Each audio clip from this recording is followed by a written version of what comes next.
శ్రీమద్భగవద్గీత 1వ అధ్యాయము అర్జున విషాద యోగము 1వ శ్లోకము. ధృతరాష్ట్రోవాచ ధర్మక్షేత్రే కురుక్షేత్రే సమవేతాయుయుత్సవః మామకాః పాండవాశ్చైవ కిమకుర్వత సంజయ. ఈ శ్లోకమునకు అర్థము. ధృతరాష్ట్రుడు పలికెను, ఓ సంజయ, ధర్మభూమి అయిన కురుక్షేత్రంలో కూడియుండి మరియు యుద్ధకాంక్షతో ఉన్న నా పుత్రులు మరియు పాండుపుత్రులు ఏమి చేసిరి? 2వ శ్లోకము. సంజయ ఉవాచ దృష్ట్వా తు పాండవానీకం వ్యూఢం దుర్యోధనస్తదా ఆచార్యముపసంగమ్య రాజా వచనమబ్రవీత్. ఈ శ్లోకమునకు అర్థము. సంజయుడు పలికెను, సైనిక వ్యూహాత్మకంగా నిలిపి ఉన్న పాండవ సైన్యాన్ని చూసిన దుర్యోధనుడు తన గురువు ద్రోణాచార్యుణ్ణి సమీపించి ఈ విధంగా పలికెను. 3వ శ్లోకము. సంజయ ఉవాచ పశ్చైతాం పాండుపుత్రాణం ఆచార్యమహతీం చమూం వ్యూఢాం ద్రుపదపుత్రేణ తవ శిష్యేన ధీమతా. ఈ శ్లోకమునకు అర్థము.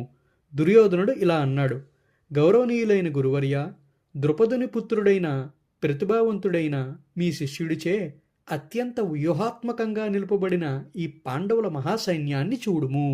4, 5 మరియు 6వ శ్లోకములు. సంజయ ఉవాచ అత్ర శూరా మహేశ్వాస భీమార్జున సమాయుధి యుయుధానో విరాటశ్చ ద్రుపదశ్చ మహారథః దృష్టకేతుశ్చేకితానః కాశీరాజశ్చ వీర్యవాన్ పురజిత్ కుంతిభోజశ్చ శైభ్యశ్చ నరపుంగవః యుధామన్యుశ్చ విక్రాంత ఉత్తమౌజాశ్చ వీర్యవాన్ సౌభద్రౌపదేయాశ్చ సర్వ ఏవ మహారథాః. ఈ శ్లోకములకు అర్థము. వారి పక్షాన సైన్యంలో ఉన్న ఎంతోమంది శక్తివంతమైన యోధులను వీక్షించండి. యుయుధానుడు, విరాటుడు మరియు ద్రుపదుడు వంటి వారు గొప్ప ధనుస్సులను ధరించి ఉన్నారు మరియు వారి యుద్ధ శౌర్యంలో భీమార్జునులతో సమానమైన వారు. అక్కడున్న పరాక్రమవంతులైన దృష్టకేతుడు, చేకితానుడు, వీరుడైన కాశీరాజు, పురజిత్తు, కుంతీభోజుడు మరియు శైభ్యుడు వీరందరూ ఉత్తమ పురుషులే. వారి సైన్యంలో ఇంకా ధైర్యశాలి యుధామన్యుడు, వీరుడైన ఉత్తమౌజుడు, సుభద్రకుమారుడు మరియు ద్రౌపదీ పుత్రులు ఉన్నారు. వీరందరూ శ్రేష్టమైన యుద్ధ వీరులే. 7వ శ్లోకము. సంజయ ఉవాచ అస్మాకం తు విశిష్టాయే తాన్నిబోధ ద్విజోత్తమ నాయకా మమ సైన్యస్య సంజ్ఞార్థం తాన్ బ్రవీమితే. ఈ శ్లోకమునకు అర్థము. ఓ బ్రాహ్మణోత్తమ, మన పక్షంలో ఉన్న ప్రధాన యోధుల గురించి కూడా వినుము. వీరు నాయకులుగా అత్యంత యోగ్యమైన వారు. మీ ఎరుకకై ఇప్పుడు వీరి గురించి తెలుపుచున్నాను. 8వ శ్లోకము. సంజయ ఉవాచ భవాన్ భీష్మశ్చ కర్ణశ్చ కృపశ్చ సమితింజయః అశ్వత్థామా వికర్ణశ్చ సౌమదత్తిస్తతైవ చ. ఈ శ్లోకమునకు అర్థము. మీరును భీష్ముడు, కర్ణుడు, కృపాచార్యుడు, అశ్వత్థామ, వికర్ణుడు మరియు భూరిశ్రవుడు వీరందరూ ఎప్పటికీ యుద్ధములో విజయులే. 9వ శ్లోకము. సంజయ ఉవాచ అన్యే చ బహవః శూరా మతర్తే త్యక్తజీవితాః నానాశస్త్రప్రహరణాః సర్వే యుద్ధ విశారదాః. ఈ శ్లోకమునకు అర్థము. ఇంకా చాలామంది వీరయోధులు కూడా నా కోసము ప్రాణాలర్పించడానికి సిద్ధంగా ఉన్నారు.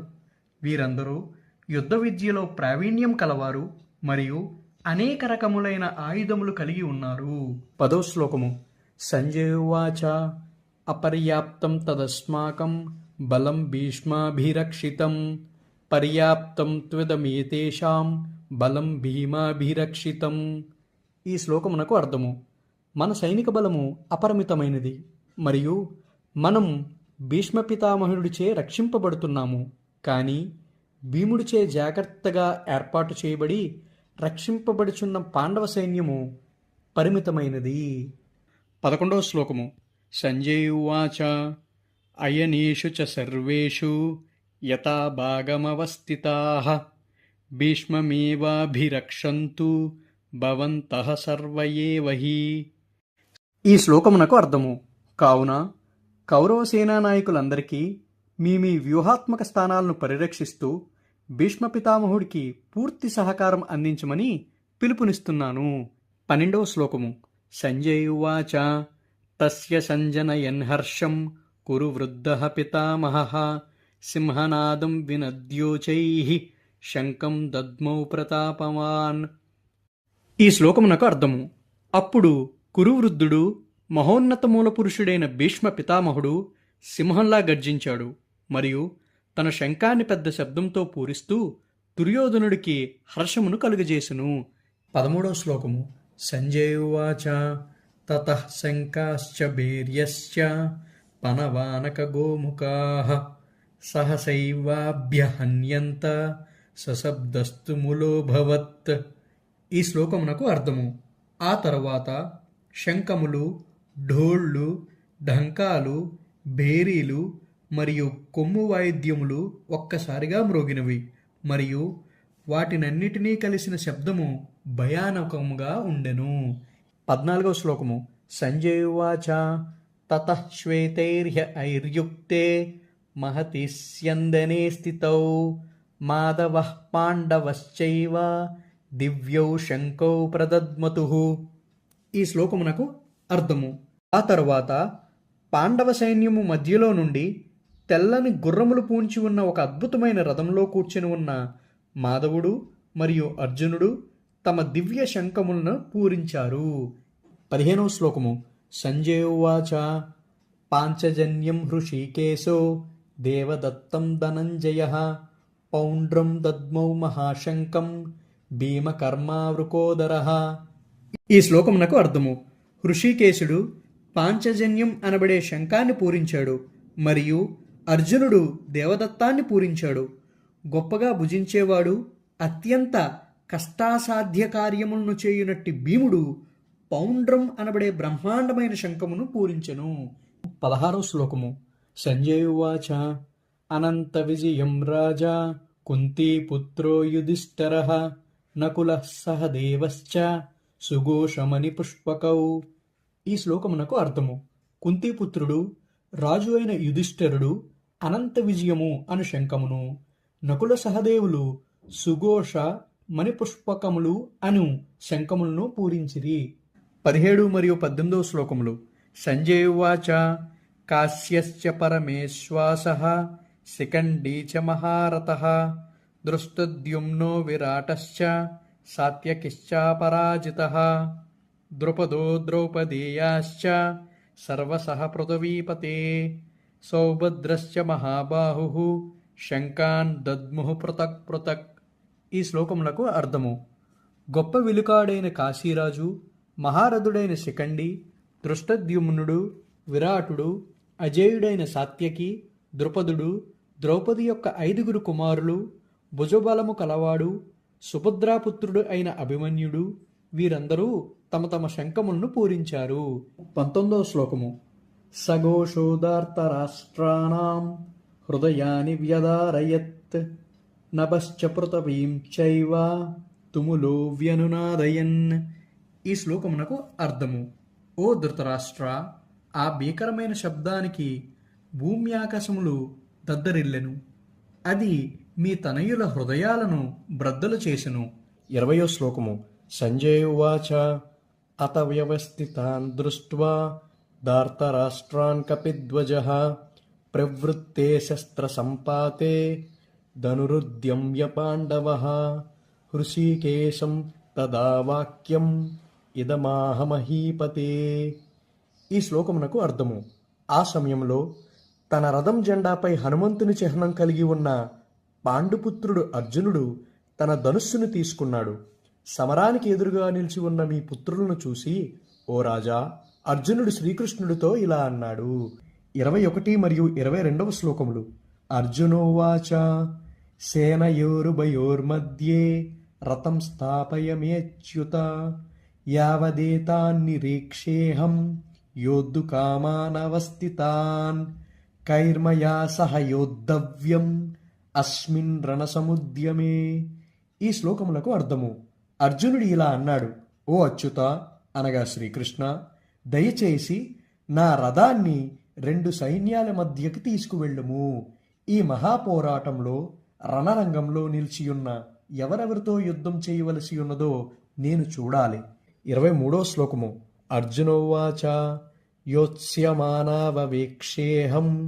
యయేతేత్ర సమాగతాః ధార్తరాష్ట్రస్య దుర్బుద్ధేః యుద్ధే ప్రియచికీర్షవః. ఈ శ్లోకమునకు అర్థము: దుర్బుద్ధి గల ధృతరాష్ట్రుణ్ణి పుత్రుణ్ణి సంతోషపెట్టడం కొరకు అతని పక్షాన యుద్ధానికి వచ్చి ఉన్న అందరినీ ఒకసారి నాకు చూడాలనిపిస్తున్నది అని అర్జునుడు పలికెను. 24వ శ్లోకము: సంజయువాచ ఏవ ముక్తో హృషీకేశో గుడాకేశేన భారత సేనయోరుభయోర్మధ్యే స్థాపయిత్వా రథోత్తమం. ఈ శ్లోకమునకు అర్థము: సంజయుడు ఇలా అన్నాడు, ఓ ధృతరాష్ట్ర, ఈ విధంగా అర్జునుడు కోరిన విధంగా శ్రీకృష్ణుడు ఆ వైభవోపేతమైన రథమును 2 సైన్యముల మధ్యకు నడిపించి నిలిపెను. 25వ శ్లోకము: సంజయువాచ భీష్మద్రోణ ప్రముఖతః సర్వేషాంచ మహీక్షితాం ఉవాచ పార్థ పశ్యైతాన్ సమవేతాన్ కురూనితి. ఈ శ్లోకమునకు అర్థము: భీష్ముడు, ద్రోణాచార్యుడు మరియు ఇతర రాజుల సమక్షంలో శ్రీకృష్ణుడు ఇలా అన్నాడు, ఓ పార్థ, ఇక్కడ కూడి ఉన్న కురు వంశస్థులను చూడుము. 26వ శ్లోకము: సంజయువాచ తత్రా పశ్యత్ స్థితాన్ పార్థః పితॄనత పితామహాన్ ఆచార్యాన్ మాతులాన్ భ్రాతॄన్ పుత్రాన్ పౌత్రాన్ సఖీంస్తతా శ్వశురాన్ సుహృదశ్చైవ సేనయోరుభయోరపి. ఈ శ్లోకమునకు అర్థము: అక్కడ అర్జునుడు 2 సైన్యములలో కూడా ఉన్న తన తండ్రులను, తాతలను, గురువులను, మేనమామలను, సోదరులను, దాయాదులను, పుత్రులను, మనుములను, మిత్రులను, మామలను ఇంకా శ్రేయోభిలాషులను చూచెను.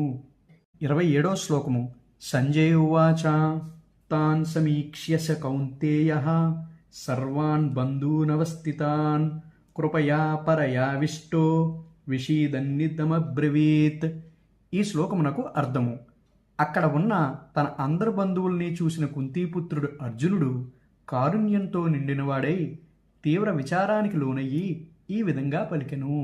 28వ శ్లోకము: అర్జునోవాచ దృష్ట్వేమం స్వజనం కృష్ణ యుయుత్సుం సముపస్థితం సీదంతి మమ గాత్రాణి ముఖంచ పరిశుష్యతి. ఈ శ్లోకమునకు అర్థము: అర్జునుడు ఇలా అన్నాడు, ఓ కృష్ణ, యుద్ధానికి బారులు తీరి ఒకరినొకరు చంపుకోవడానికై పూనుకుంటున్న నా బంధువులను చూసి నా అవయవాలు పట్టు తప్పుతున్నాయి మరియు నా నోరు ఎండిపోవుచున్నది. 29, 30 మరియు 31వ శ్లోకములు: అర్జునోవాచ వేపతుశ్చ శరీరే మే రోమహర్షశ్చ జాయతే గాండీవం స్రంసతే హస్తాత్ త్వక్చైవ పరిదహ్యతే నచ శక్నోమ్యవస్థాతుం భ్రమతీవ చ మే మనః నిమిత్తాని చ పశ్యామి విపరీతాని కేశవ నచ శ్రేయోను పశ్యామి హత్వా స్వజనమాహవే. ఈ శ్లోకములకు అర్థము: నా శరీరమంతా వణుకుచున్నది, నా వెంట్రుకలు నిక్కబొడుచుకుంటున్నాయి, నా విల్లు గాంధీవము చేజారిపోతున్నది మరియు నా చర్మమంతా మండిపోవుచున్నది. నా మనస్సు ఏమీ తోచని స్థితిలో అయోమయంగా తిరుగుచున్నది. ఇక నన్ను నేను స్థిరంగా ఉంచుకోలేకపోతున్నాను. ఓ కృష్ణ, కేశిరాక్షసులను సంహరించినవాడా, అంతటా అశుభ శకునములే కనపడుతున్నాయి. ఈ యుద్ధంలో సొంత బంధువులనే చంపుకోవడం వలన మంచి ఎలా కలుగుతుందో నేను చూడలేకపోతున్నాను. 32 మరియు 33వ శ్లోకములు: అర్జునోవాచ నకాంక్షే విజయం కృష్ణ నచ రాజ్యం సుఖాని చ కిం నో రాజ్యేన గోవింద కిం భోగైర్జీవితేన వా ఏషామర్తే కాంక్షితం నో రాజ్యం భోగాః సుఖాని చ త ఇమేవ స్థితా యుద్ధే ప్రాణాం త్యక్త్వా ధనాని చ. ఈ శ్లోకములకు అర్థము: ఓ కృష్ణ, నాకు విజయం కానీ రాజ్యం కానీ వాటి వల్ల వచ్చే సుఖం కానీ అక్కర్లేదు. మనం ఎవరి కోసమైతే ఇదంతా కోరుకుంటున్నామో వారే మన ఎదురుగా యుద్ధం కోసం ఉన్నప్పుడు రాజ్యంతో కానీ సుఖాల వలన కానీ ఇక ఈ జీవితం వలన కానీ ప్రయోజనం ఏముంది? 34 మరియు 35వ శ్లోకములు.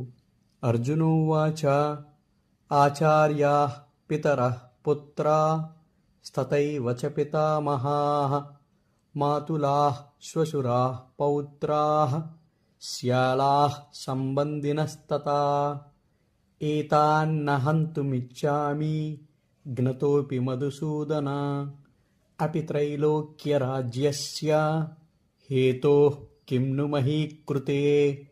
ఈ శ్లోకములకు అర్థము: గురువులు, తండ్రులు, కొడుకులు, తాతలు, మేనమామలు, మనుమలు, మామలు, బావామరుదలు, ఇంకా ఇతర బంధువులు వీరందరూ తమ ప్రాణాలను, ధనాన్ని పణంగా పెట్టి మరీ ఇక్కడ చేరి ఉన్నారు.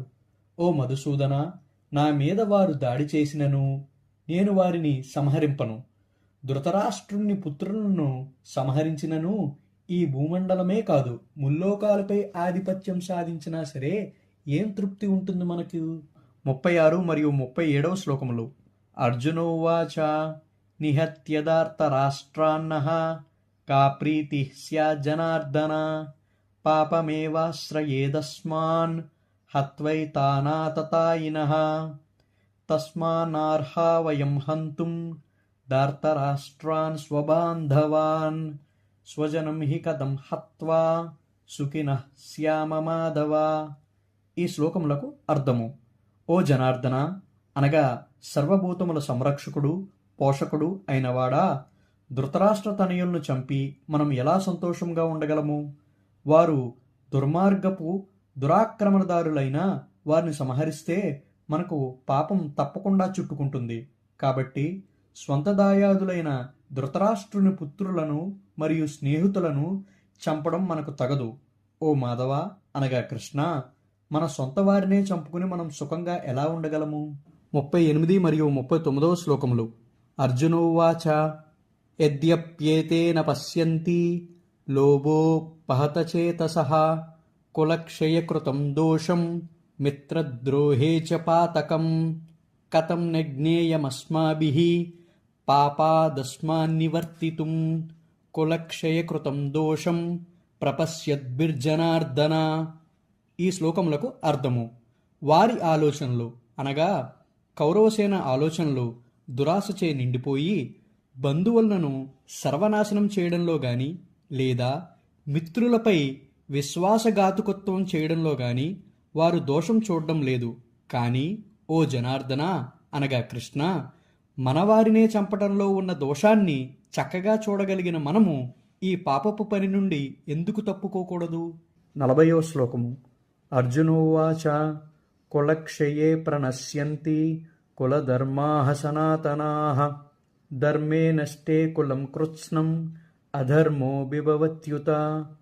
ఈ శ్లోకమునకు అర్థము: వంశనాశనం జరిగినప్పుడు ఆ వంశాచారములన్నీ అంతరించిపోవును మరియు మిగిలిన కుటుంబ సభ్యులు అధర్మపరులగుదురు. 41వ శ్లోకము. అర్జునోవాచ అధర్మాభిభవాత్ కృష్ణ ప్రదుష్యంతి కులస్త్రియః స్త్రీషు దుష్టాసు వార్ష్ణేయ జాయతే వర్ణశంకరః.